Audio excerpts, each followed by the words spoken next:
ચાલુ પ્લેનમાંથી 3 વ્યક્તિ નીચે પડ્યા. કાબુલ એરપોર્ટ પર અંધાધૂંધીનો માહોલ. ઉડતા પ્લેનમાંથી 3 લોકો નીચે પડ્યા.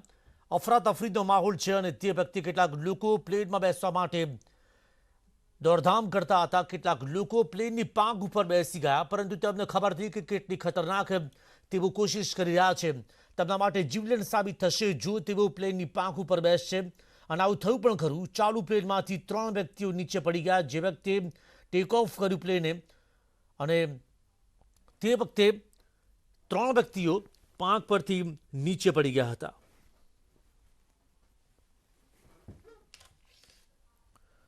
તો આ દ્રશ્યો સામે આવ્યા છે કાબુલથી, કે જ્યાં 3 વ્યક્તિઓ નીચે પડતા જોવા મળ્યા હતા.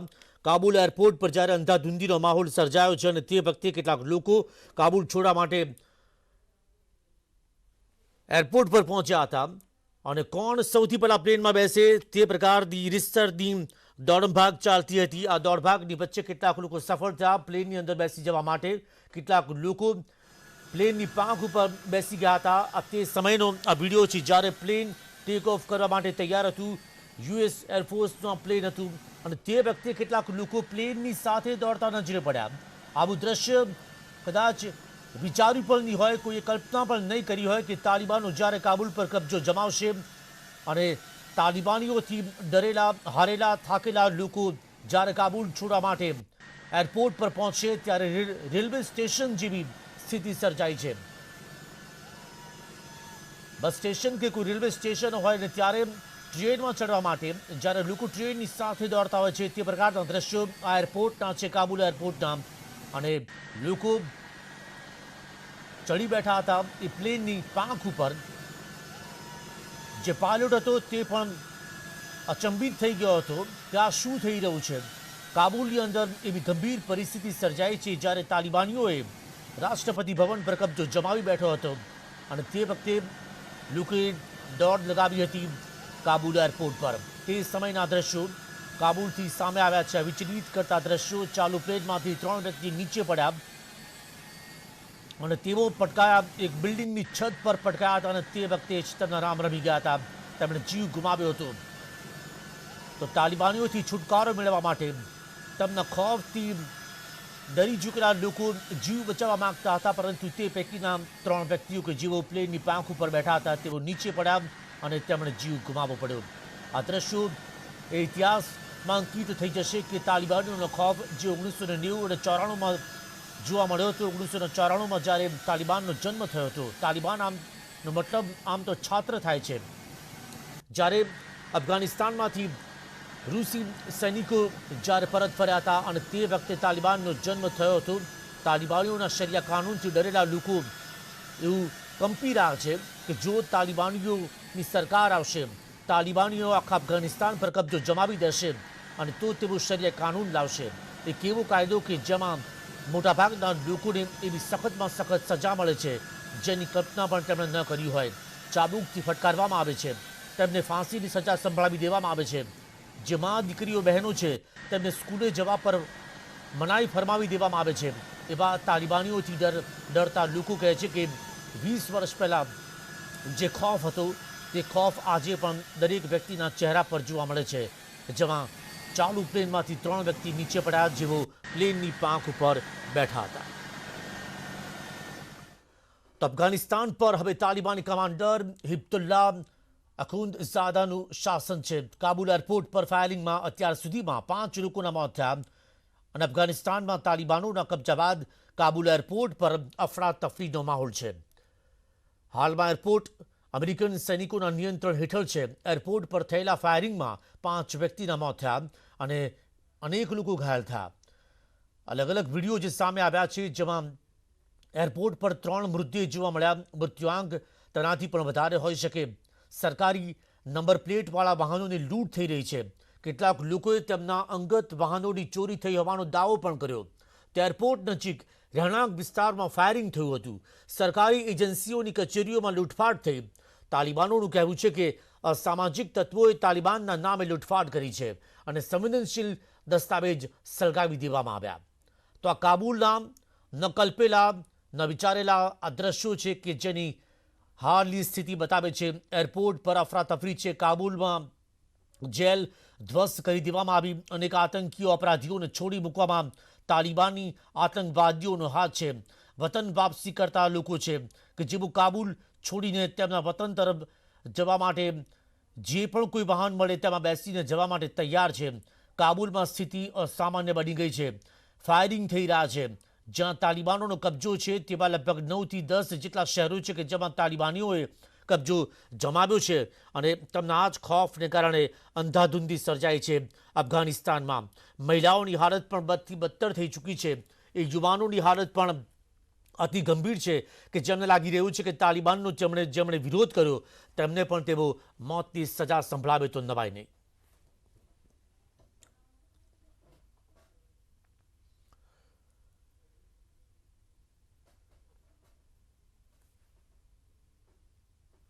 તો 20 વર્ષ બાદ ફરી એકવાર તાલિબાને અફઘાનિસ્તાન પર કબજો જમાવ્યો. રાષ્ટ્રપતિ ભવનને પણ તાલિબાનોએ પોતાના કબજામાં લીધું છે અને અહીં તાલિબાનો સરકાર બનાવશે.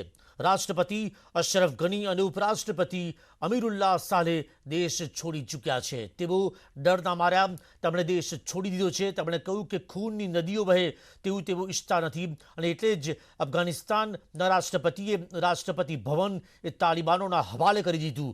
લોકો ગભરાઈ ચૂક્યા છે કે જે દેશનો રાષ્ટ્રપતિ દેશ છોડવા માટે મજબૂર હોય તો તેમને કોણ બચાવશે. સ્થિતિ વણસવાને કારણે લોકો અહીંથી ભાગી રહ્યા છે પોતાનો જીવ બચાવવા. તેમના ઘરબાર છોડીને તેમની સંપત્તિ છોડીને જે ઘરની અંદર તેઓ વર્ષોથી રહેતા હતા શાંતિનું જીવન જીવી રહ્યા હતા જેમાં ભારતે અફઘાનિસ્તાનને દરેક રીતે સપોર્ટ કર્યો હતો.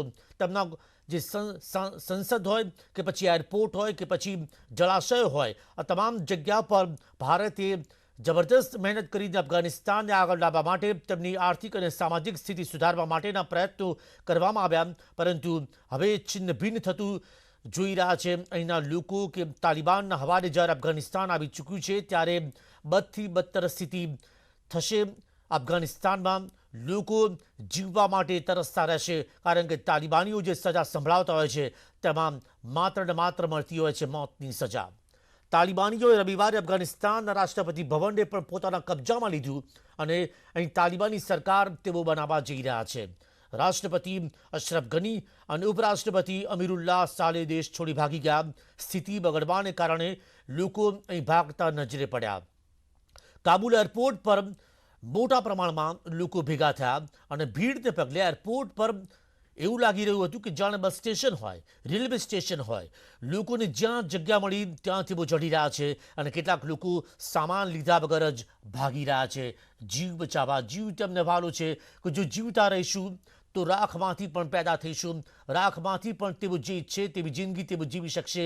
પરંતુ તાલિબાનીઓથી તેઓ છેડો ફાડવા માટે તાલિબાનીઓથી બચવા માટે તેઓ આમ તેમ ભાગતા નજરે પડ્યા હતા. તેમને બચાવો તો માત્ર ને માત્ર જીવ અને આ જ અફરાતફરી જોવા મળી છે પ્લેનની અંદર અને પ્લેનની બહારના દ્રશ્યો છે જેમાં કાબુલ ખૌફના ડર હેઠળ તાલિબાનોએ તેમને ઘેરી લીધું છે. અફઘાનિસ્તાનમાં તાલિબાનોના કબજા બાદ કાબુલ એરપોર્ટ પર જ્યારે ભારે ભીડ જોવા મળી અહીં અંધાધૂંધ ફાયરિંગ થયું હતું. તો એરપોર્ટ હાલમાં યુએસ સૈનિકોના નિયંત્રણ હેઠળ છે. એરપોર્ટ પર ફાયરિંગ થયું હતું અને કેટલાક લોકો માર્યા ગયા ઘણા લોકો ઘાયલ થયા. તો વિડીયોમાં એરપોર્ટ પર મૃતદેહો જોવા મળી રહ્યા છે જ્યારે હજારો લોકો એરપોર્ટ પર પહોંચી ગયા જેમની પાસે ન તો વિઝા છે અને ન તો ટિકિટ છે. તો કાબુલમાં મોબાઈલ રિચાર્જ કરાવવામાં પણ લોકોને મુશ્કેલીનો સામનો કરવો પડી રહ્યો છે.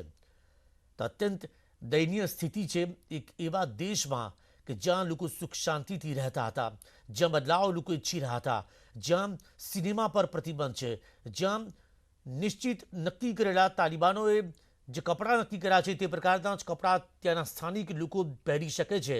તો અનેક પ્રકારના નિયંત્રણની વચ્ચે તેઓ જિંદગી जीवता था. अफगान संकट के बाद एक बड़ी समस्या ये हुई है कि वहाँ से लोगों का मूवमेंट जो है वो बंद हो गया है. जो महिलाएं हैं ये लोग इंटरप्रेटर का काम करती थी इनका दिन उससे गुजर रहा था रोजी रोटी की व्यवस्था होती थी. अब ये यूएन से अपील कर रही हैं कि इन पर ध्यान दिया जाए क्योंकि एक तो कोविड की लहर ने पूरी दुनिया में लोगों के काम धंधे को प्रभावित किया है. आप बताइए लैला जी क्या कहना चाहेंगी. सर मैं ये कहना चाहती कि मतलब जो गवर्नमेंट इंडिया का उसे रिक्वेस्ट करूँगी कि मतलब हमारा जो बोलना है तो वो पूरा सरेआम से बोलना है कि यूनिसियर जो है हम गरीब लोगों का बात सुनेगा कि कब तक चलेगा हमारा लाइफ, हमारा ज़िंदगी बच्चे का, हमारा तो ख़राब हुआ तो कोई बात नहीं है, लेकिन हमारे लाइफ बच्चे का ख़राब हुआ तो हमारा हेल्प करना चाहती है इसी तरीके से। तो मतलब का पढ़ाई नहीं कर दिया मेरा बच्चा, आधा छोड़ कर मतलब आधा अफ़गानिस्तान आधा यहाँ, तो हम लोग बहुत मुश्किल है, मतलब बहुत प्रॉब्लम चल रहे हैं, तो इसी एक रिक्वेस्ट है कि हम लोगों के साथ हेल्प करना है यूनिसियर का। अभी जैसे हालत है अफगानिस्तान में, क्या आप लोग कभी इमेजिन करते हैं कि वहाँ पे हालत सुधरेंगे, आप लोग अपने घर भी कभी जा पाएंगे? कभी लगता है ऐसा? ऐसा कभी नहीं सोचा कि वहाँ अफ़गानिस्तान, जब से मेरा एज 46 से अभी तक, जब से बचपन पे मैं लड़ाई देखा अभी तक ऐसा नहीं सोच रही हूँ। क्यों इस तरह की स्थिति वहाँ पर, हालात ऐसे क्यों है, कंडीशन वहाँ लड़ाई झगड़े इतने क्यों होते रहते हैं? कभी मैं सुना नाम सब तो एक ही है, कभी मुजाहिद बोलती है, कभी दाइश बोलती है, कभी तालिबान बोलती है, कभी अमेरिकान बोलती है। ये क्या करेगी हम लोगों का बिल्कुल पता नहीं है। कभी वो लड़ाई, कभी ये लड़ाई, कभी अफ़गानिस्तान जैसे कि बॉल की तरह है, कभी तालिब के हाथ में, कभी मतलब दाइश के हाथ में, कभी तालिबान के हाथ में, ऐसा है। तालिबान मतलब स्टूडेंट होता है, जो मुझे पता है कि स्टूडेंट, छात्र, पढ़ने वाले, पढ़ाई करने वाले, तो वो लोग ऐसे क्यों हो गए? क्या उनकी फैमिली नहीं है, उनके फैमिली वाले किसी तरह से उस पर रोक नहीं लगाते हैं? शायद नहीं होगा, क्योंकि अगर वो मतलब स्टूडेंट होगा तो ऐसा काम, गलत काम तो कभी नहीं करेगा किसी के, मतलब माँ के साथ, किसी बहन के साथ, किसी बेटी के साथ, ऐसा क्यों करेगा? अगर उसका फैमिली होगा तो कभी बुरा किसी का साथ बर्ताव नहीं करेगा। आप बताइए, क्या आप लोगों को लगता है कि कभी अपने मुल्क जा पाएंगे, वहाँ कभी शांति होगी, पीस होगा, अमन होगा? तो ये तो नहीं बिल्कुल आराम नहीं हो जाएगा। बिल्कुल मैं सोच कर रहा हूँ कि अफ़गानिस्तान हालात ख़राब हो जाएगी और ठीक नहीं हो गया, हर हालात प्रॉब्लम है। तो मेरा बच्चों को 21 साल किया, वो इतना तानशान 2 साल हो गया घर पे, वो बाहर नहीं जा सकते है, वो प्रॉब्लम है। दूसरा एक छोटा इधर पैदा हो गया, वो जवान हो गया है। मैं खुद की प्रॉब्लम घर पे बहुत ज़्यादा है, पूरा रात पूरा दिन में टेंशन, इधर से अफ़गानिस्तान के टीवी के देखना कि वो हालात ख़राब, मामी के फ़ोन करूँ तो कि हालात ख़राब है, सिस्टर मेरा सारा रिश्तेदार उधर है, मैं जान बचात करूँ मगर कैसे आई थी आप यहाँ, कैसे आई थी? हालात ख़राब गई बस ये आसपास।